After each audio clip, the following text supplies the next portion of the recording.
Welcome to the InfoWars Nightly News. I'm David Knight. It's Thursday, November 13th, 2014, and here are our top stories. Tonight, report: Obama could announce executive immigration action as early as next week. Then, a survivor of the USS Ronald Reagan speaks on his Fukushima experience and what ISIS trading in gold means for you. That's next on the InfoWars Nightly News.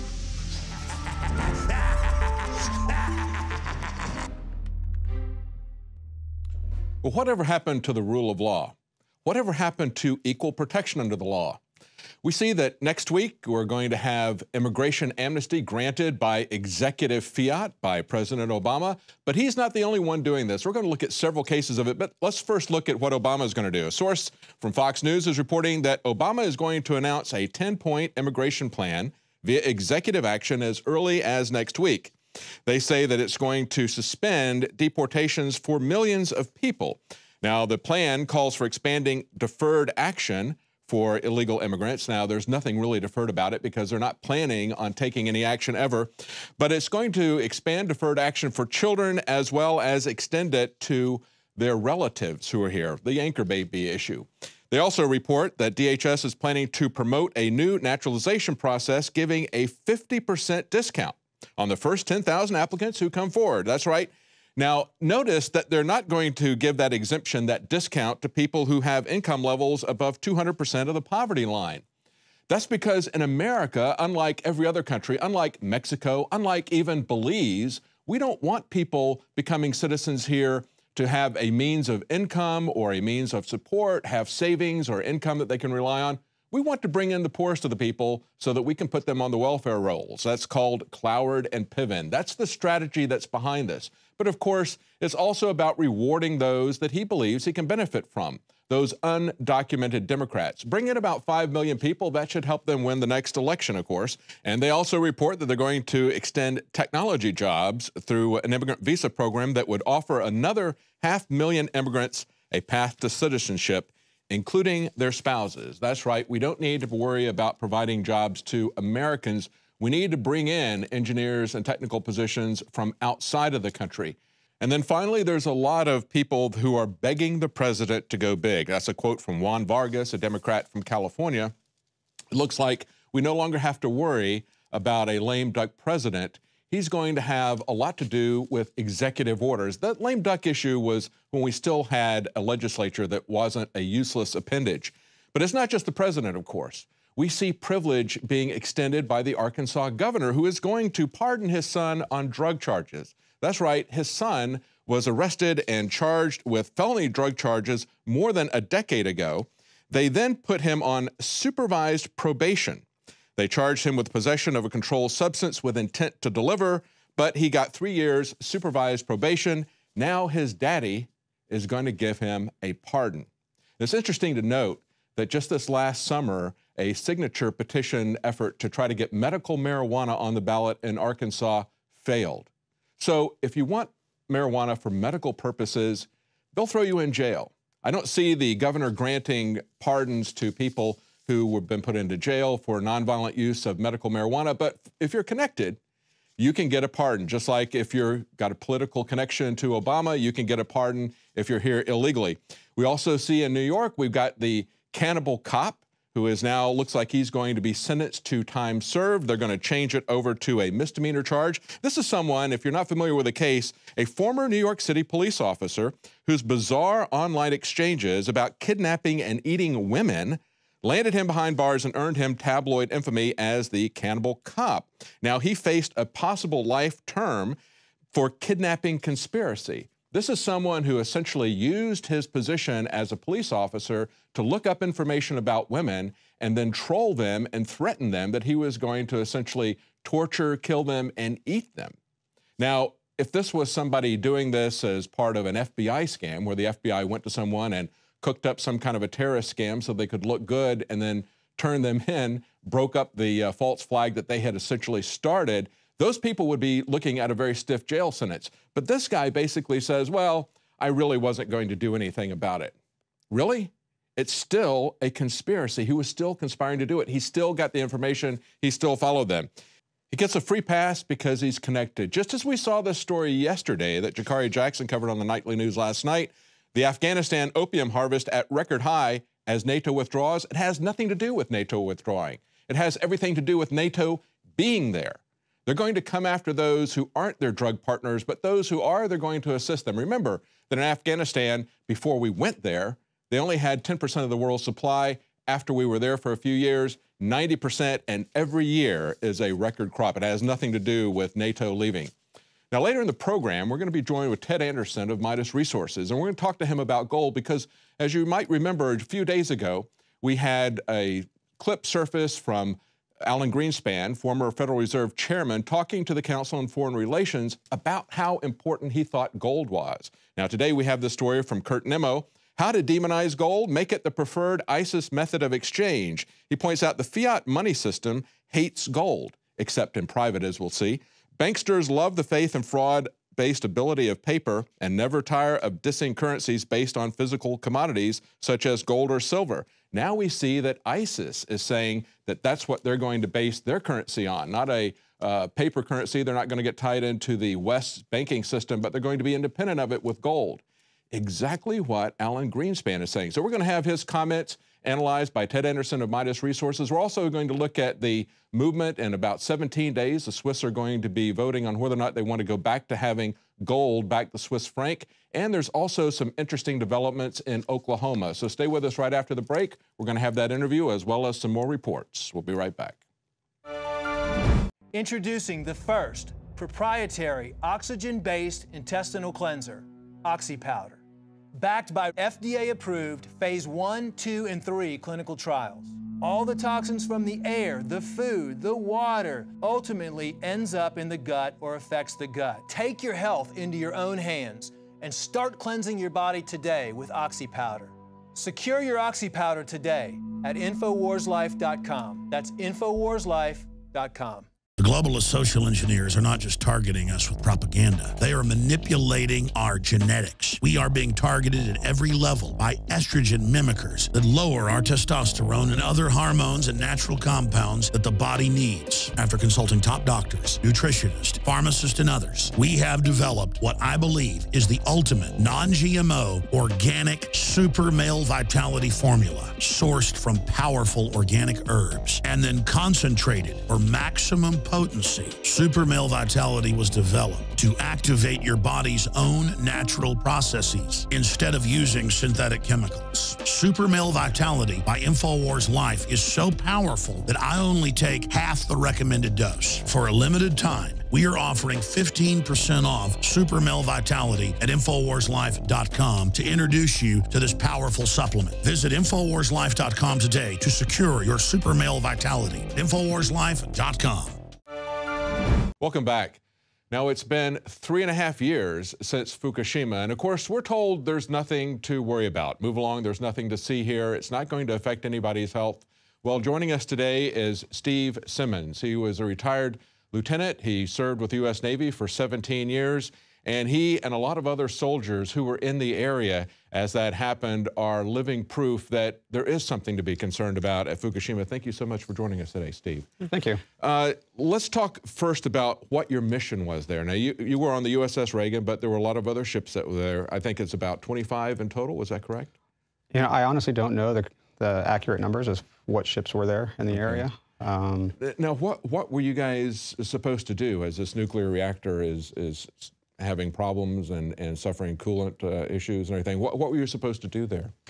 The Reagan's, actually everybody's responsibility as far as the Navy was concerned was solely humanitarian. The Reagan, we were already on a scheduled deployment, so we were further south getting ready to participate in an exercise when we got the word of the earthquake and tsunami on the 11th of March that damaged the Fukushima plant.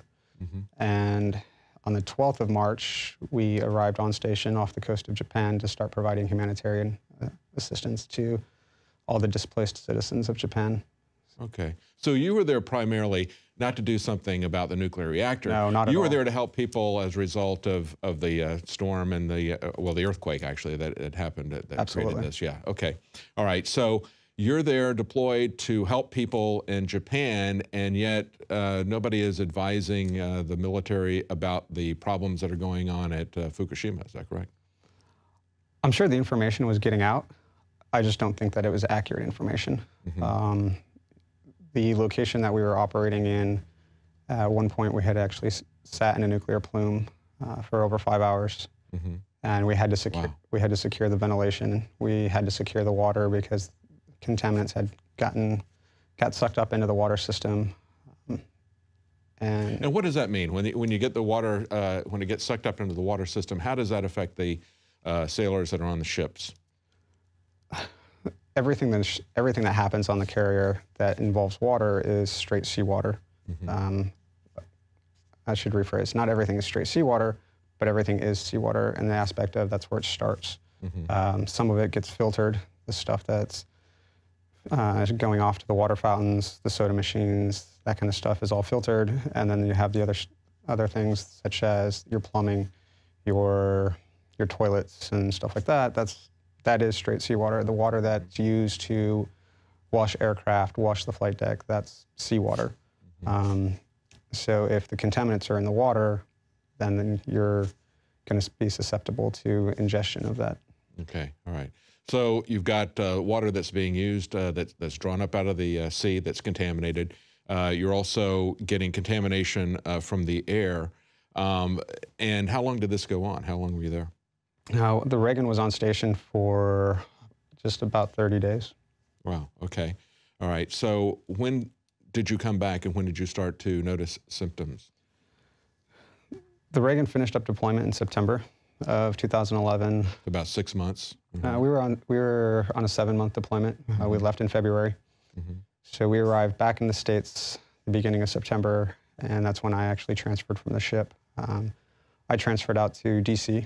Mm-hmm. I was starting a new job, working there in Arlington, and it was the latter part of November is when I started feeling symptoms. I wasn't sure what was going on. The first thing that happened, I was driving to work. Anybody who's familiar with the Arlington area, I was driving down Route 50 heading into work, and I had just passed through a stoplight, and the next thing I know, I'm driving my truck up on a curb. So I briefly blacked out. I wasn't sure what was going on.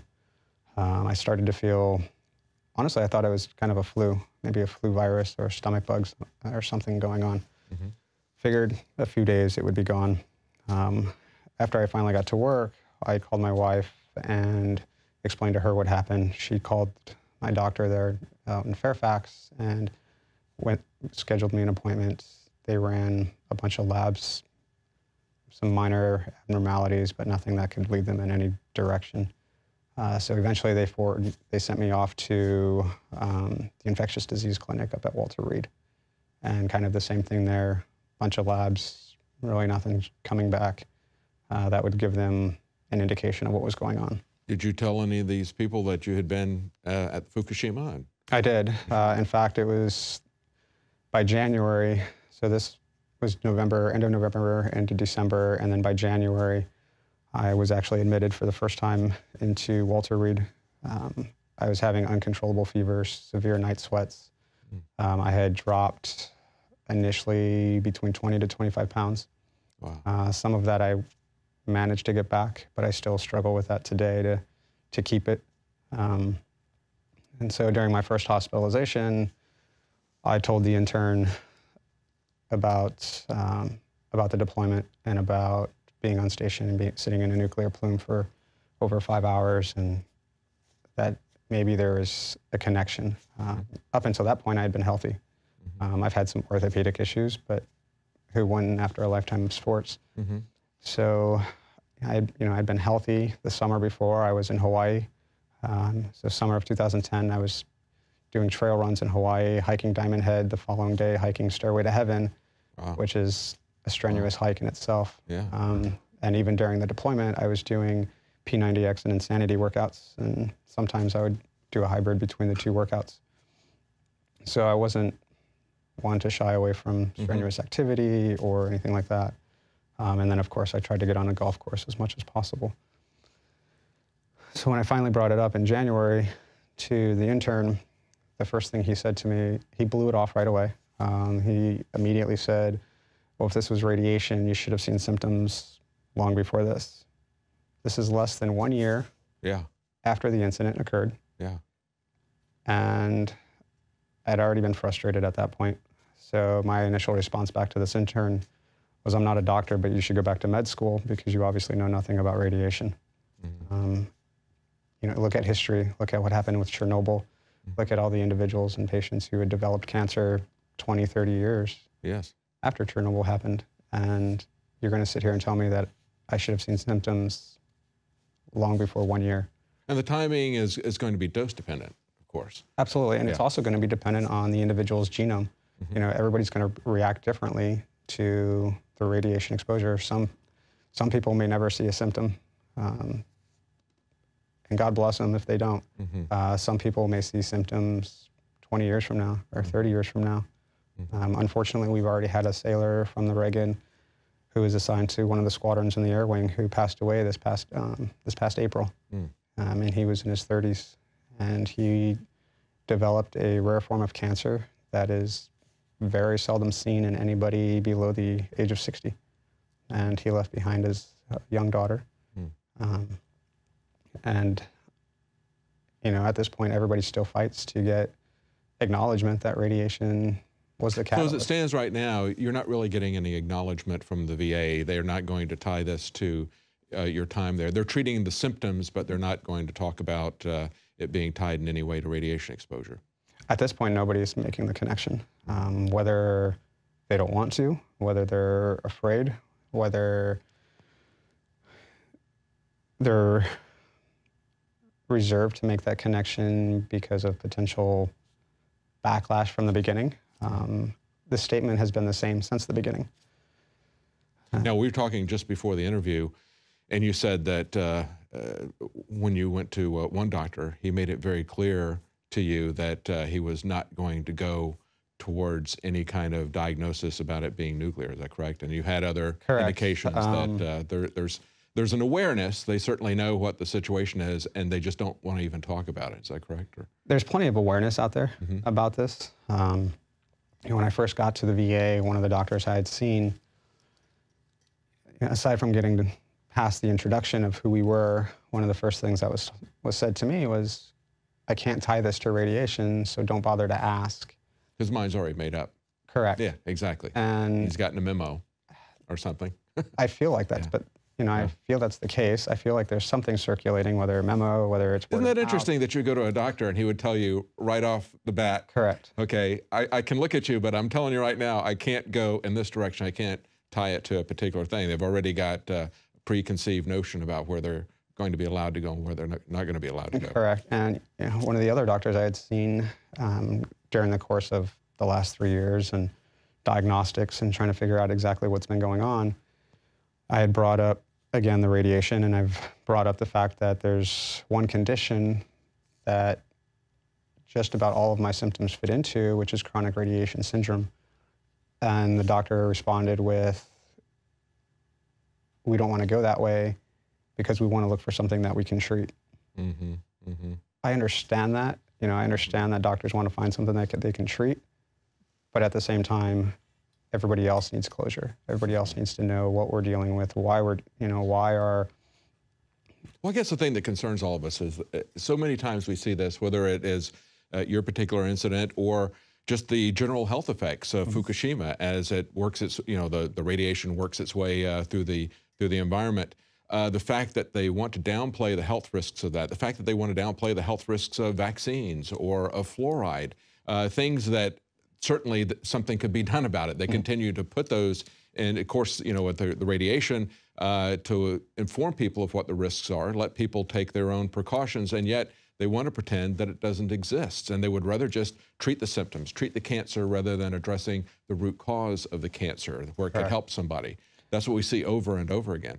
Correct, and it's rather frustrating. You know, it's frustrating to myself. It's frustrating to everybody else who's now suffering. You know, there are individuals out there who are in very similar situations to myself, where they just start having this progressive muscle weakness that starts in their legs and starts to ascend.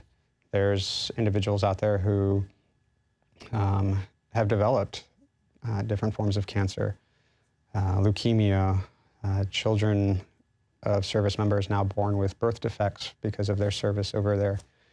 And I guess my frustration with it is my situation's different than theirs. And when I say it's different than theirs, I did just about 17 years in the Navy. I had the honor to do that with pride. And I also had the honor to be able to retire, though medically, not the way I wanted to go out the door. I wanted to be able to do 30 plus years in the service. A lot of these other individuals who are suffering, they didn't have that privilege. They didn't have that time to do. You know, they did, some of them 3 years, 4, 5, or 6, and they didn't get the honor and privilege to get a medical retirement. They've gone out the door with nothing, no medical retirement, no benefits, so no health insurance. Some of them trying to fight the system to get recognition that there's something wrong. And all too often, each and every one of us have run into doctors at some point who try to play it off as there's nothing physically wrong with any of us, and that it's all psychological. I went through it. A friend of mine is going through it now.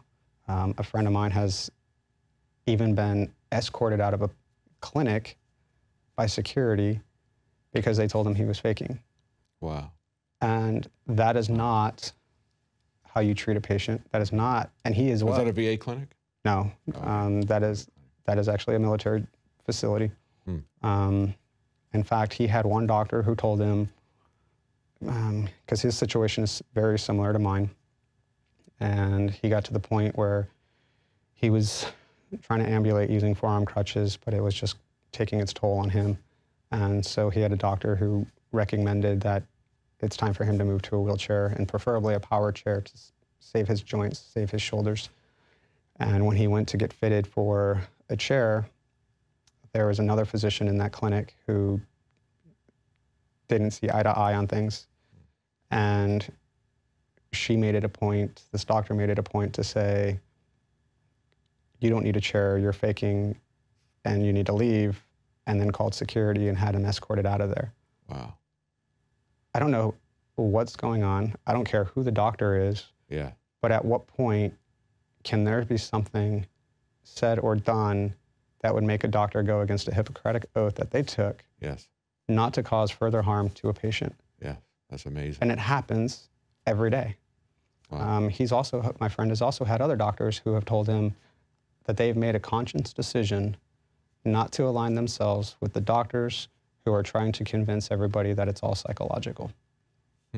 So I'm smart enough to read between those lines. Yeah. And everybody else is smart enough to read between the lines that says, there has been something said at some point by somebody that either A, we need to just make this go away, or B, we need to keep this out of the press, keep this out of the limelight. Yeah. Well, we see that all the time. We just have these revelations that just came out this week of Gruber, who worked on Obamacare, talking about how they portrayed it as this and portrayed it as that. They didn't want to have any transparency because they wanted to fool the American people. It's gotten to the point where every time we interact as a media organization, or we see people like you interacting with the government, no matter where it is, there's always this idea that they're not going to be honest and forthright, candid with the American people. They've got their private agenda. They've worked it out in a private meeting, and they're going to lie to the public or do whatever they need to forward what they think needs to be done or what they think is in their best interest. I don't really understand why they would not treat sailors who have been affected like this. You know, and the frustrating piece about it is, you know, at no point has anybody ever come out, myself included, or anybody else that I know that's suffering, you know, we've never come out and said, this is the fault of the U.S. Navy or this is the fault of the U.S. government. We've never done that. You know, everybody that was there, we were all there for a humanitarian mission. We all knew that. And whether we knew the full severity of what was going on with with the reactors melting down. Because I would honestly have to think that if the right information was known at the critical moment where decisions have to be made of where to place the ships who are providing supplies to the shore, if we had accurate information, I think decisions would have been made differently. So that's why you're suing TEPCO. That's why everything. The group is suing. And about how many sailors and Marines are there involved in this lawsuit? Do you have any idea? The last number I heard was 230, 240, roughly at this point, who have already come forward, who are suffering from illness, whether it's the service member directly or a family member doing it for them, or in the one case of the individual who's since passed, the administrator of his estate is part of the suit. So now this is about $1 billion lawsuit, is that correct, at the current time? And is this working its way through the American courts? Does that have to go to the Japanese courts? It is U.S. court.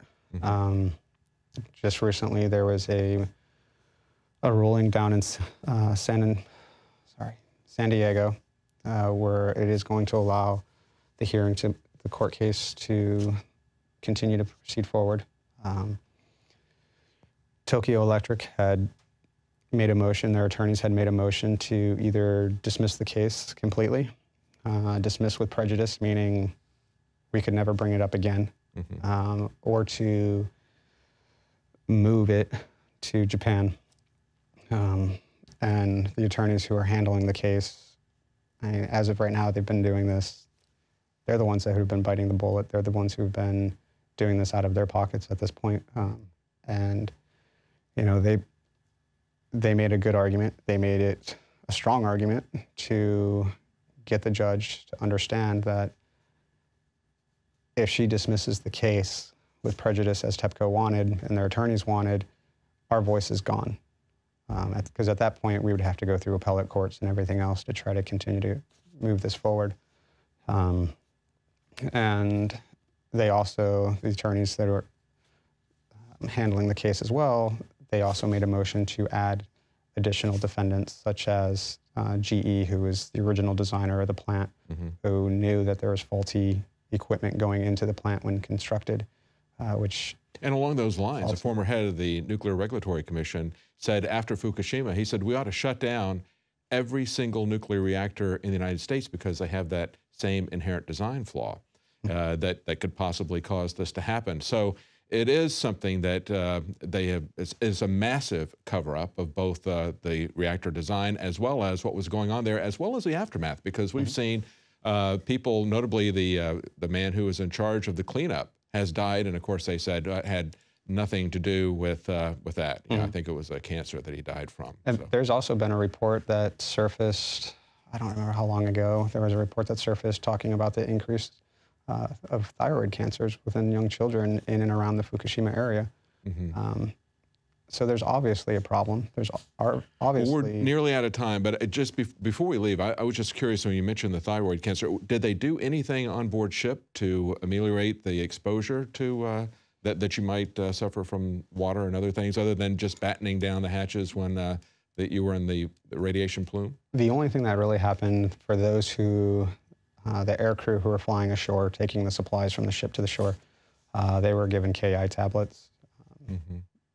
But as far as... Potassium iodide. Yeah. Correct. But as far as the rest of the crew getting issued that, they didn't give it out to the rest of the crew. Nothing at all. Wow. Well, I'm so sorry that this has happened to you. And I mean, this is just at the beginning stages of the lawsuit, I'm imagining. It can go on for quite some time. And it has been going on for quite some time. In fact, it was the end of 2012 when I first heard that there was anybody else sick. Up until that point, the first year before that, from the end of 11 till December of 12, I honestly thought I was the only one. And I was trying to figure out exactly what caused it. And once I found out that there were others involved and there were others sick and suffering, that's when things really started to make sense. Because up until that point, you know, with the things that the doctors would tell me and the things that they weren't telling me, you do get to the point, you know, at some time where you're kind of questioning, well, was that the catalyst that triggered everything? You know, what else could it have been? And to know, as unfortunate as it is, that there are others suffering, at the same time, you know that you're not alone and you're not the only one going through this. And at the same time, you know, the service members who are suffering, they're not the only ones going through this. Their family members have to endure all the pains of this as well. And well, it's very important that you speak up and speak out. So not just for the other people who are there with you with the Navy, but so that everybody really understands how truly dangerous this whole system of nuclear power is that we have. I think it is just, it's incredibly dangerous. It's a heap of things that we have to look after the nuclear waste for thousands of years. How do we do that safely? And of course, there's going to be health consequences if there's any kind of a mistake. I mean, to me, it is just, you've really made a bargain with the devil to go with nuclear power. And it's something that it just, you know, I think it's important for people to see what you're suffering with, to understand that somebody that's exposed to radiation, as you pointed out, isn't going to necessarily fall over and die within a couple of days unless they got massive exposure. There's an entire spectrum from a massive increase in cancers to what you're going through now, from nearly instant death. So there's that entire spectrum based on the exposure to it, but we can't ignore that exposure. Correct. And you know, I don't want people to think that I'm going to sit here and say that I'm anti-nuclear, because I'm really not. You know, I think if it's regulated properly, and look how the Navy does it. They've had a huge success rate. They do it every day, on board ship, on board subs. It happens all the time, and it's very well controlled, very well contained.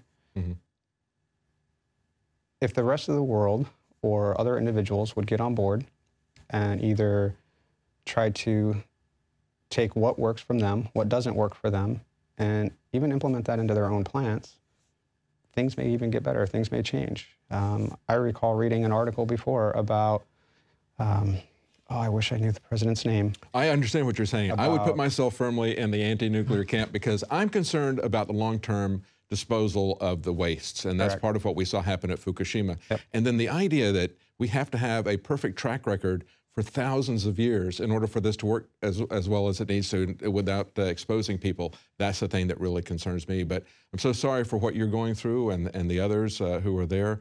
Thank you, though, for speaking out about what's going on, and hopefully the additional publicity will help you get some additional help through the VA in the meantime, and I hope that this lawsuit goes through your favor. Thank you so much, Steve. Thank you for having me. Now, you can see Steve talk more about his situation and those of the other sailors who were there at Fukushima coming up tomorrow at Fukushima Solutions. You can find information about that on the web at fukushimasolutions.com. If you're here in Austin, you can come live. We're going to have Dr. Group emceeing that along with John B. Wells. We'll have Dr. Rowan, John Rappaport, Ben Fuchs, a host of health experts from around the world. I'll even be there talking about nuclear power. So that's going to be in Austin, and you can see it on the web for the next 2 days. Stay with us. We're going to be right back with that interview with Ted Anderson, getting his comments on Alan Greenspan's love of gold that he told the CFR about privately. They cut it out initially, but then it came back. We're going to have his comments. Stay with us.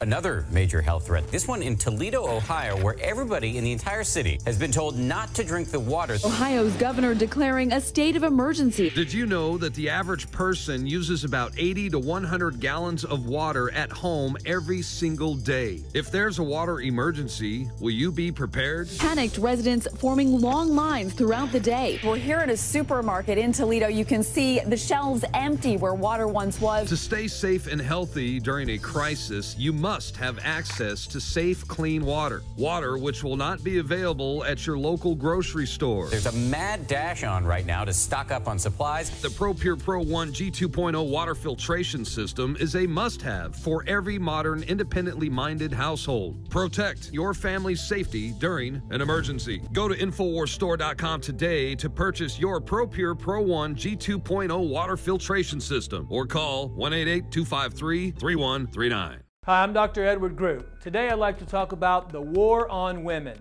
You've experienced and heard about the benefits of super male vitality.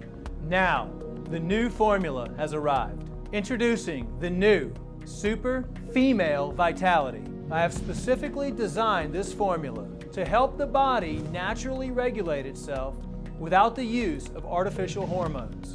key ingredients chosen from the highest quality sources. Each of these ingredients works synergistically with the female body in order to maximize overall vitality. You've heard the reviews and the feedback on how the original Super Male Vitality has revitalized relationships.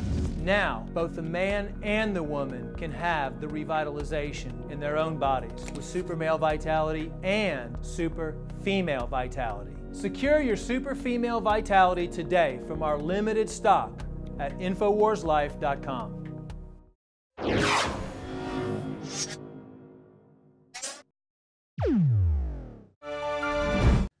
Welcome back. Now, joining us tonight from Genesis Communications is Ted Anderson, but of course he's also the head of Midas Resources. And so we want to talk to him tonight about gold. Welcome, Ted. Thanks, Dave. Thank you. Now, there's been a lot in the news lately.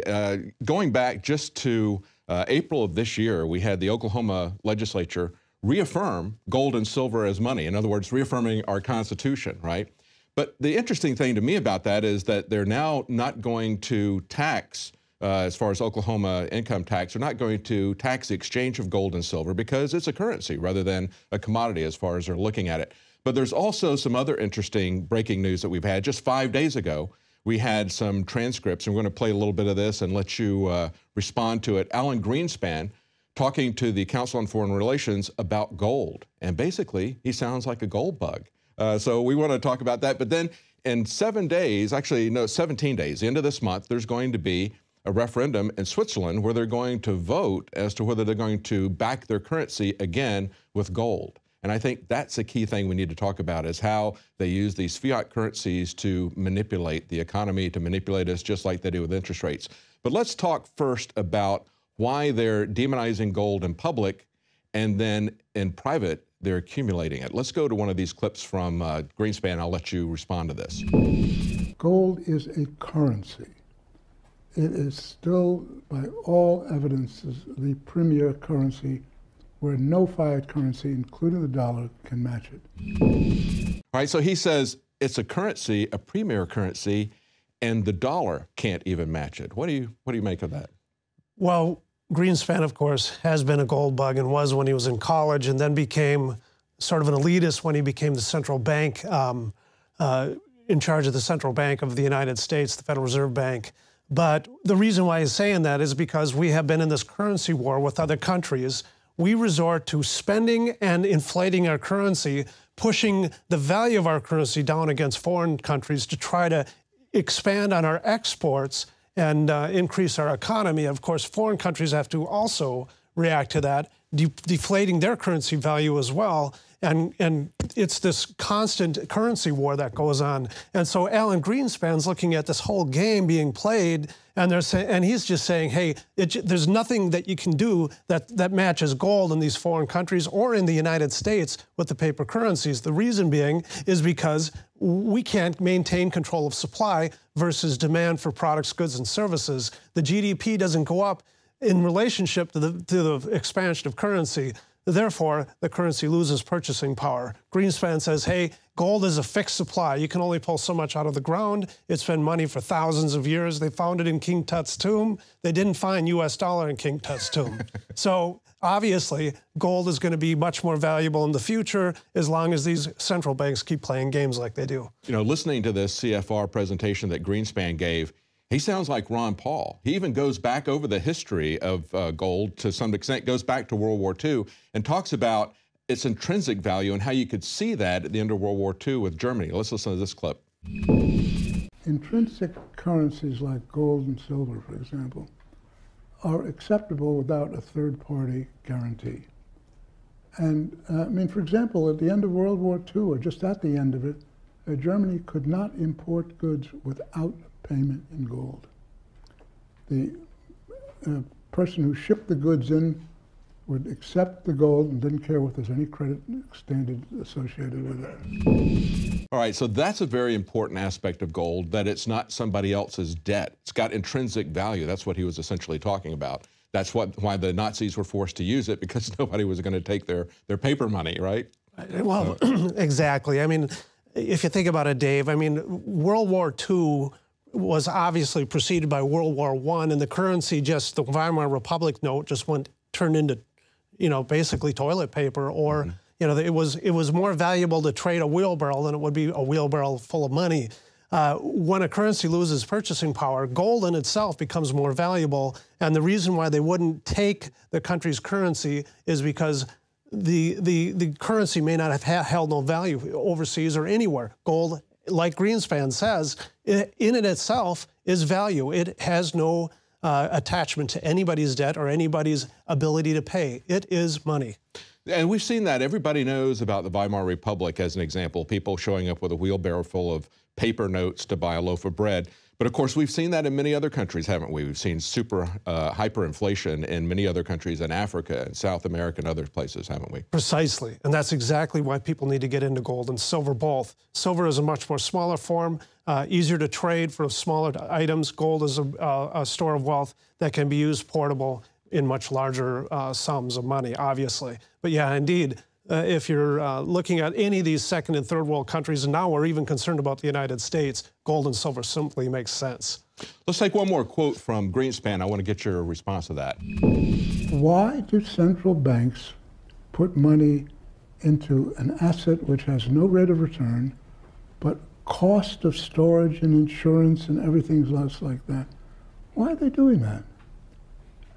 If you look at the data, with a very few exceptions, all of the developed countries have gold reserves.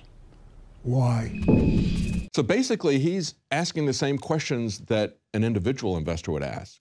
If there's no rate of return on the gold, if I have to pay to store it, if I have to pay to insure it, why would I do it? And yet, all of the central banks in the developing countries are doing that. Why are the people in the know doing that, even though they're not seeing a rate of return on it, per se? Well, first of all, you have to ask yourself a question: why do I need a rate of return? And the reason is because if I hold my money in paper currency, I know I'm going to lose through inflation. Someday in the future, I'll have to pay more for goods than I have to today. So just to keep up, I have to have a rate of return. With precious metals being a commodity, it simply rises along with all the rest of the commodities. If I have to pay more for oil, chances are I'm going to have to pay more for gold, because it's not so much that oil and gold is going up in value, it's the value of the currency that's dropping. So we need to have a rate of return. And then you're talking about why do central banks in the world, why do countries hold stockpiles and reserves of gold and silver? Because of the fact that it is money, and it means money more than their currency means money. And they can see the wars that are going on when they know that they have to devaluate their currency in order to keep up with the country across the street, so to speak, in competition with their products that they're producing. They need to have something that's real solid that they can fall back on. Countries trade with each other with gold. Individuals trade with each other with currency. I don't know why we've been sold this bill of goods and why we accept it, but this is how it happens. Now, one of the things I want to go to is this change in the Oklahoma bill that's been passed, the change in the way they're going to treat gold, and in terms of right now. And to put it in an analogy, if you sell your home after a number of years, let's say that you're in a home for 20, 30 years, and you sell that home, it's going to have a paper value, a value in American dollars. It's going to be maybe 10, 20 times as much as it was when you got it, and yet we know that it hasn't really gone up in value that much. What you're just seeing is its valuation in terms of paper money. And so when they're taxing you when you exchange gold at this time, what they're doing is they're kind of taxing you on how they're manipulating the fiat currency, aren't they? But that's going to change in Oklahoma. Talk about that, how that's going to change for Oklahoma investors. Maybe other people can do that in their states.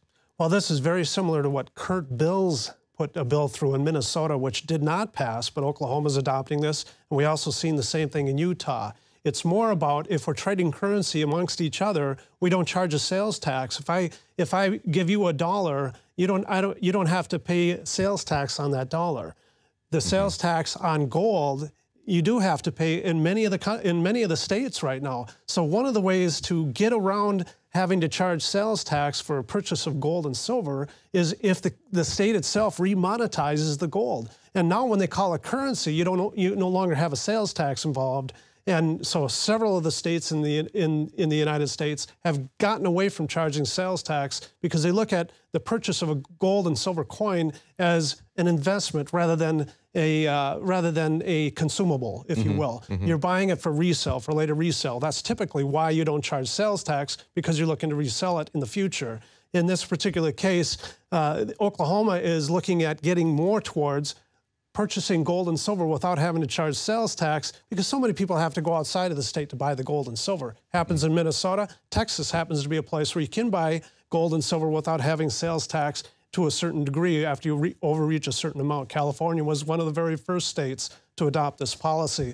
But to remonetize is a great way to say it because gold and silver is money. There's no reason in the world why there should be sales tax associated with the purchase of gold and silver. And this is actually going to extend to the Oklahoma income tax, the taxable income portion of it. Just like we were talking about before, if you bought a house in the 70s and the median price of a house was maybe $20,000 and you sell it today at $200,000, that's just a reflection of the loss of purchasing power of the paper money. It doesn't mean that you've had an appreciation of $180,000. We're seeing that with gold and silver all the time as well. Hopefully there's going to be some bills passed in multiple states that are going to do this. I know they're trying to work one through in Arizona. It passed the House, but it hasn't cleared the Senate yet. One last question. Let's take a look at what's going to happen 17 days from now in Switzerland. It looks like they're going to go back and perhaps they want to get gold repatriated. They want their Swiss bank to hold it, not foreign banks. We've seen that movement in several different countries now. Germany has done the same thing. But the Swiss also want to take it one step further. Up until 2000, they used to have gold backing their currency up to 40%. They want to at least get back to half of that, to 20%. So it's going to be interesting to see that referendum. What do you think? It seems like the Swiss people are awake. Well, and obviously the Swiss are very conservative, but the reason why they want to get back to gold is because of the fact that their currency is going to become much more stronger than all the countries around them. And the Swiss have always been a country that has been solid, fiscally responsible. They're watching all these countries around them fall apart. They don't want that to happen to them. They back their currency with gold. All of a sudden, people want the Swiss currency rather than the euro or something else. That's great. Well, thank you so much for joining us today. It's really been interesting. It's going to be interesting to see as people are waking up and we have even former chairs of the Federal Reserve talking about how there's nothing else quite like gold. Well, it certainly tells you that you should be getting into gold if Alan Greenspan, the chair of the Federal Reserve System, is doing it. So that's right. He's accumulating it, so that's a pretty good recommendation. Well, that's it for tonight. If you're watching this on YouTube, please consider subscribing to our YouTube channel. And if you're not a subscriber to Prison Planet TV, please consider that, supporting our operation. You'll be able to share that with 11 people. They can watch the news as it's happening each night, and you'll have access to all of Alex Jones's documentaries. We'll be back Monday through Friday, 7 Central, 8 p.m. Eastern.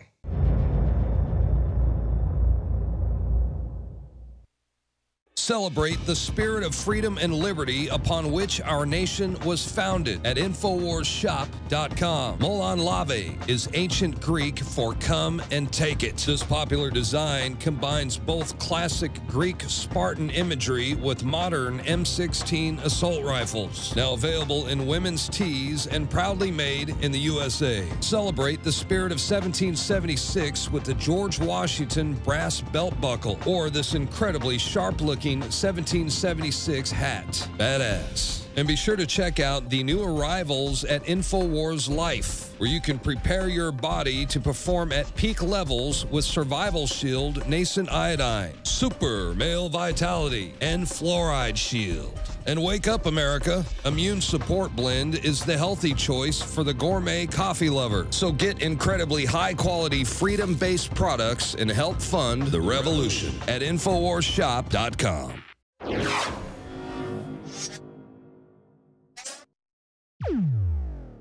It is now mainstream news that disease rates in this country and around the world are absolutely skyrocketing, specifically with mental illness. And reports have shown that about 50% of all of us are going to be diagnosed with a mental illness some point in our lives. And what that means is Big Pharma is making money. But specifically, there is a root cause for all of this mental illness. And we're going to talk about what no one has talked about before. The studies are out there. We can do the research for ourselves and find out about it. But the mainstream has not yet correlated this key link to why you're losing gut bacteria and how that is literally driving you insane. And there's no reason why the mainstream media isn't reporting on it, but it's been found now how the government-approved system, the big agricultural system, the biotech industry, is literally making you insane. And we're going to talk about how to reverse it. So I'm here with Dr. Group, who's been looking at this issue for over 20 years, and we're going to talk about it specifically and what you can do to reverse these effects. Dr. Group, let's talk about gut bacteria. Roundup, GMOs, and what's going on. So let's talk specifically about the role of gut bacteria first and foremost. The role of gut bacteria is probably the most important part in the human body. If you look at the soil is composed of bacteria that produce different types of nutrients and vitamins. It's composed of worms. In a perfect scenario, it really, there's a symbiotic relationship between the earth and the body. You know, the body is 90% water, the earth is 90% water. And the earth contains nutrients and minerals, the body contains nutrients and minerals. So what's really happening when you look at all the diseases today is you have to take it even a step further and look at where is the food coming from. Whether it's, if you're eating meat and it's coming from animals, what do they eat? Well, they eat from the ground, supposedly. But when you have genetically modified crops and you're feeding animals, pumping them full of antibiotics, and you're feeding them non-natural things and they're not allowed to eat from the earth, that becomes a whole different scenario. So getting back to the gut bacteria and how important it is, first you have to look at the soil content. Right now we have excessive air pollution and toxins, mercury, aluminum in the air. We have acid rains coming down onto the soil. So the soil is dying. And if the soil dies, the probiotics in the soil, then they're ultimately not going to get in the animals which people eat, and they're not going to get into the fruits and the vegetables and the nuts and the seeds and all the grains that people end up consuming. Not only that, but people are washing their vegetables, washing the meat, everything to kill the natural probiotics. So if you have an organic garden, if you have the proper soil probiotics, then you're going to have the proper nutrients in your system. But if you consume excess coffee, if you consume excess alcohol, you eat excess meat, which is acidic, you're taking in genetically modified foods, you're taking in acidic beverages, energy drinks, different types of artificial drinks, artificial sweeteners, MSG, microwaved food, cooked food that's contaminated, then ultimately what you're doing is you're killing off the soil in your body, which lines your intestinal tract, just like the soil of the earth lines the earth. So the same thing is actually happening in the human body right now, and if you take that away, then you're going to get holes in your intestinal lining, leaky gut syndrome, and you're going to start getting all these things absorbed into the system. You're going to be nutrient deficient, ultimately leading to one of the many disease processes that we're facing today. So it's a two-step process, and that's what's really important to understand.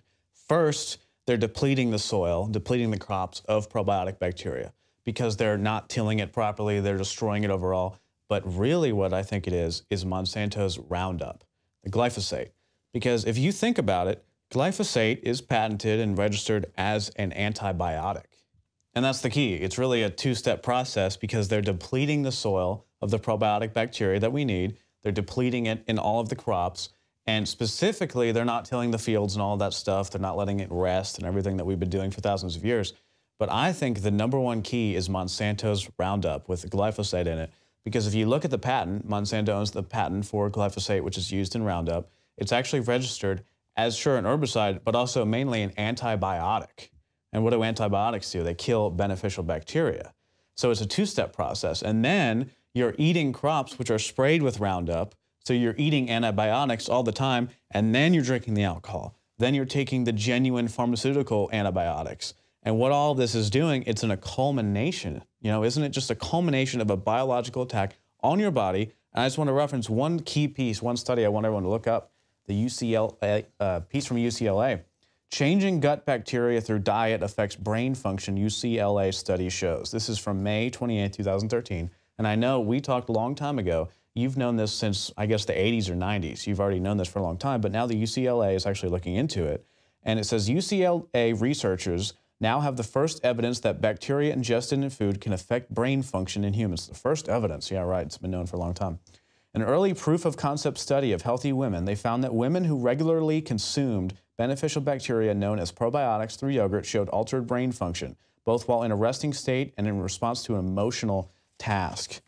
So what's going on is these women in the study who have beneficial probiotic bacteria in their guts are responding to things differently at a base level. But then once they get really depleted, In response to the task, these women had a decrease in the engagement of widespread network in the brain that includes emotion, cognition, and sensory-related areas. The women in the other two groups showed a stable or increased activity. So without the beneficial gut bacteria, your brain is sending signals throughout your gut and your body, and they're not working properly. Literally, and you can look at Science Daily too, you're causing mental illness when you don't have a proper gut-flora relationship. Isn't that true? And that's why everyone, I believe, is seeing increased rates of mental illness, because they're destroying their bodies with every single thing they're doing on a daily basis, and the Roundup, and then Monsanto's sitting back calling us quacks. You're exactly right.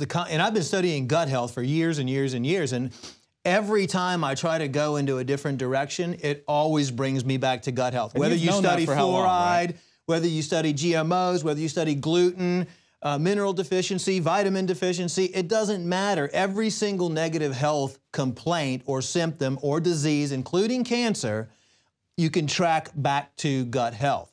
That's why it's so important that people take care of their gut health and eliminate the toxins in their life.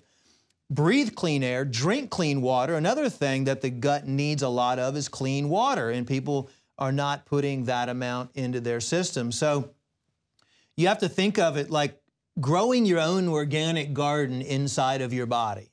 And how you do that is eliminate all the things that are going to cause harm in your gut.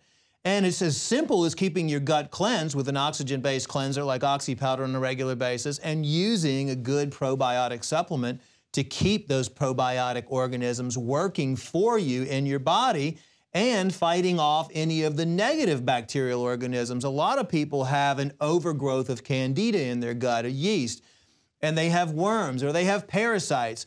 And all of those things attack the host mechanism when there's an imbalance in the system. And the medical practitioners do not address gut health because they know that one of the easiest ways to repair health in the body and to boost the immune system, in studies, it's been shown that 70% of your immune system is in the gut.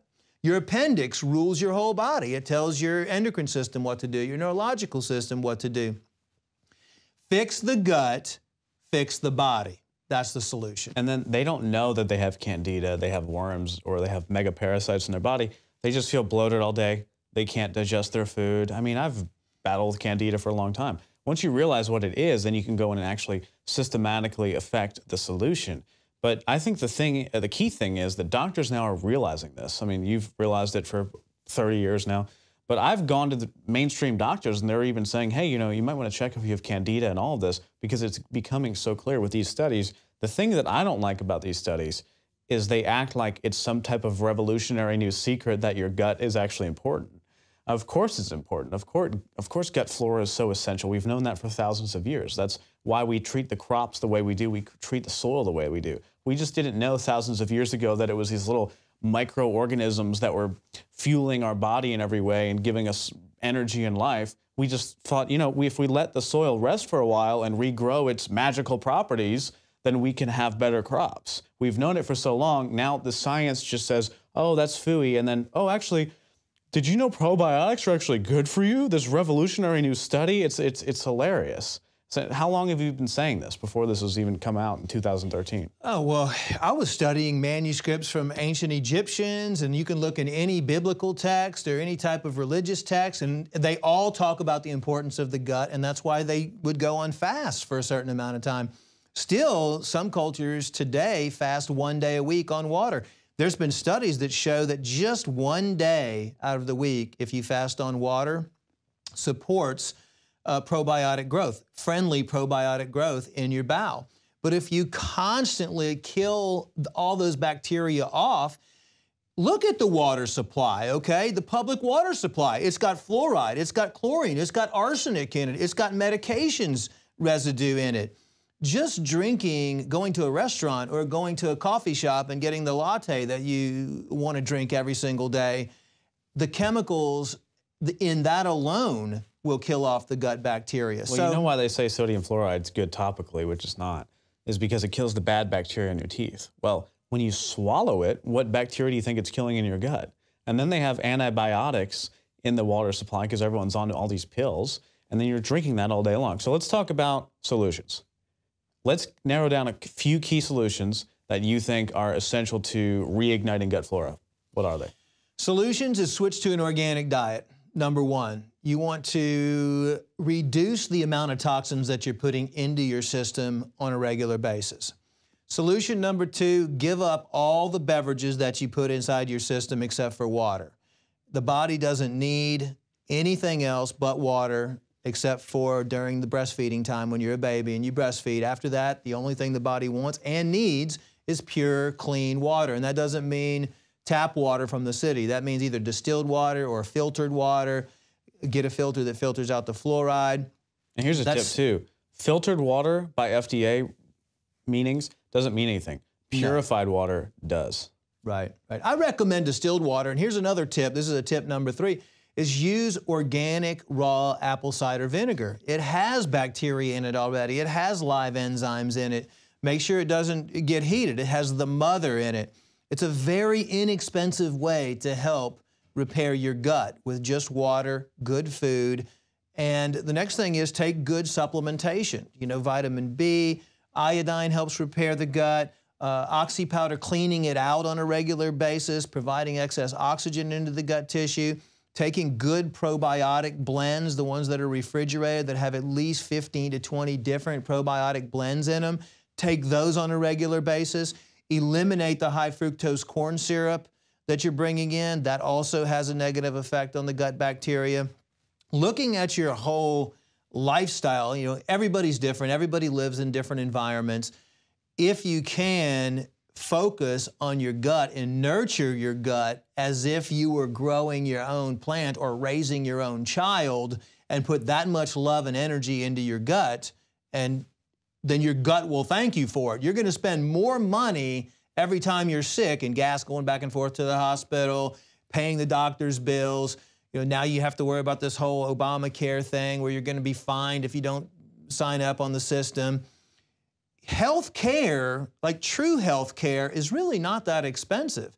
You could take a pinch of Himalayan crystal salt and get 84 different vitamins and nutrients out of that. A jar of organic apple cider vinegar that'll last you 2 or 3 months is only going to cost you $3. You know, just don't buy a pair of those shoes or something like that this month and start putting a little bit more love and energy into your own gut, and it'll thank you for it.